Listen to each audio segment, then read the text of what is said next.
गुरुर्ब्रह्मा गुरुर्विष्णु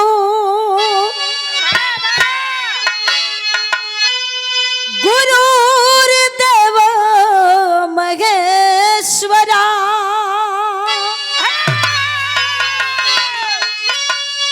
गुरु साक्षात्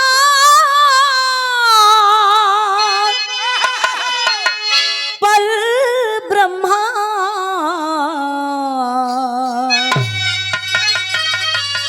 तस्मै श्री गुरुवे नमः।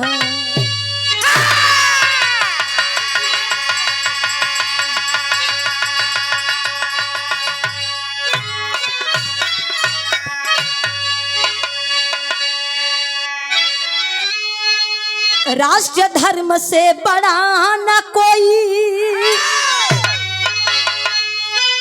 धर्म जगत में दूजा। अरे दे करके यहूदी लहू की करो वतन की पूजा।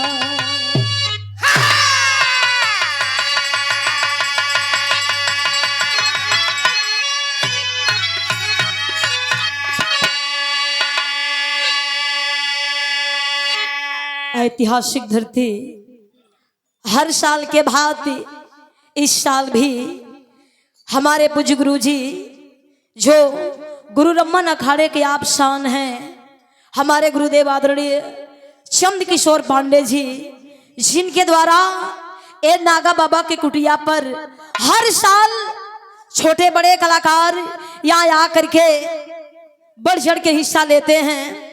और ये गुरु का दरबार है। गुरु के दरबार में गावे के अगर 2 मिनट मौका मिल जाए तो ये भाग्य नहीं सौभाग्य बा। और टाइम भी देखे बा तो टाइम मंच पर उपस्थित हमारे विराजमान हमारे गुरुजन और बिरहा जगत की बहुत सुंदर बहुत सुपरस्टार गायिका अंशिका कुशवाहा हमारी बहन और बिरहा की बहुत अच्छी गायिका अमृता रंजन, बहुत बहुत धन्यवाद। जितने लोग यहाँ आए हैं हमारे ऑडियंस हमारे गार्जियन, अगर जाने अनजाने में गलती हो जाई तो क्षमा कर जाई। ये गुरु के दरबार एजा ना माफी मिली तो कहाँ मिली। आई ये देखी बड़ा देर से हमारे चैनल वाले भैया लोग बैठल बनी और कुछ आप लोगों लायक मिलल ना, खाली ये लोग भैया लोग जो होत बा कि गुरु दरबार में खाली लोग गुरु के बात गुरु के चर्चा माई बाप का बखान होत बा, तनी कह जाला कि दाल चावल पर चटनी चाहेला। तो कुछ 2 मिनट खाली, ज्यादा नहीं बा।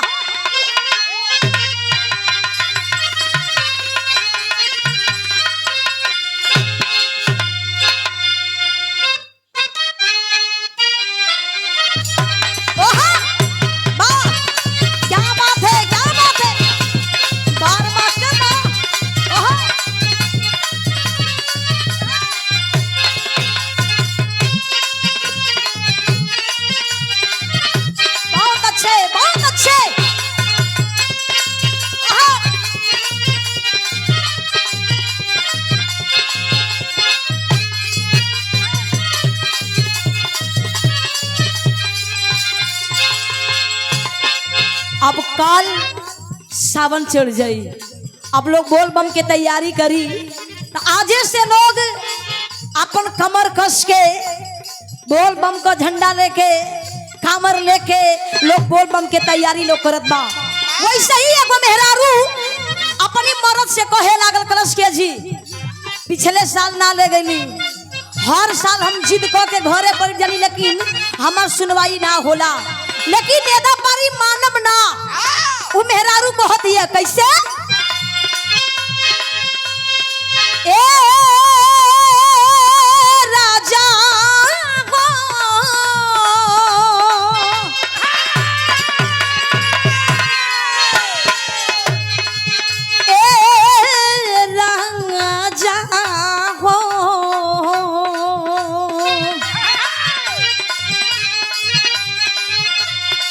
नई गीत बा, चैनल वाले भैया लोग नई गीत बा। मेहरारू कहती है कैसे, ओहा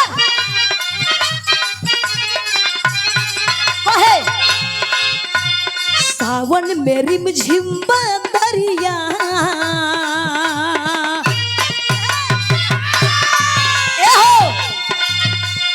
सावन में रिमझिम बदरी खूब अंगनवा पहरला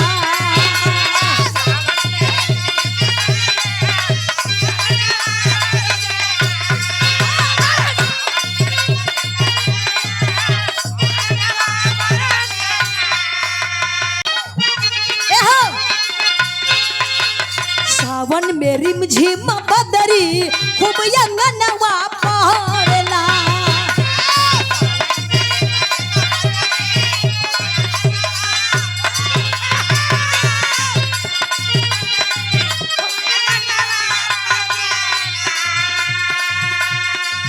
और ये बात मिला चरणों में कोट कोट नमन को है कैसे सावन में रिमझिम बदरी खूब अंगनवा पहरला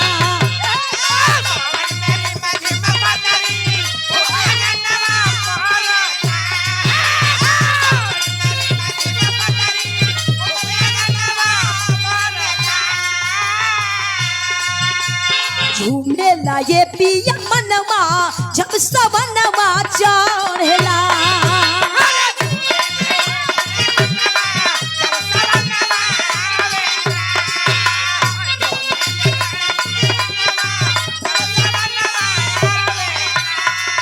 सम्मान किए दूसरा पुरस्कार देकर के सम्मान किए हैं कैसे